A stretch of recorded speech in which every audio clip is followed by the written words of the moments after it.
cabins we stay in, we got 4 sets of bunks, so 8 beds, and you sleep with the kids.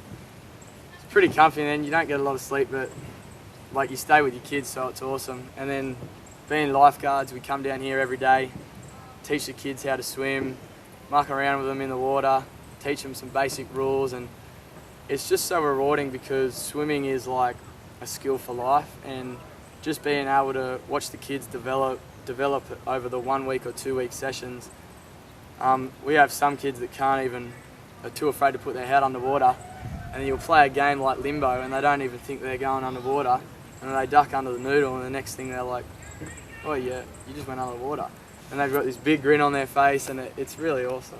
But if you go home and try and tell someone about it, they don't really understand. It's like I go home and tell people all these stories. It's like what goes on in camps, like in a little bubble. It's like your biggest care in the world is what's for dinner.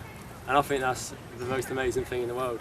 And I'm standing here with guys from New Zealand, South Africa and Australia, and then they come to my house in England, and my mum wonders where I've been to pick up them. But it's just, you don't really understand it until you've been. That's why I'd recommend anyone to go, just because you won't get it unless you do. You can't just think about it and think, oh, that'd be cool if I did that.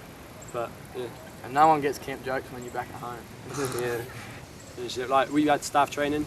We have a big powwow at the end, and like it was like, give your thoughts on staff training. And I was down there, I said it, and I was like, I'm in a circle full of 40 blokes in the middle of the woods, and I was like, if I stand back and look at it, I was like, what am I doing here? But it when you hear it, it all makes sense, and yeah, I wouldn't rather be anywhere else.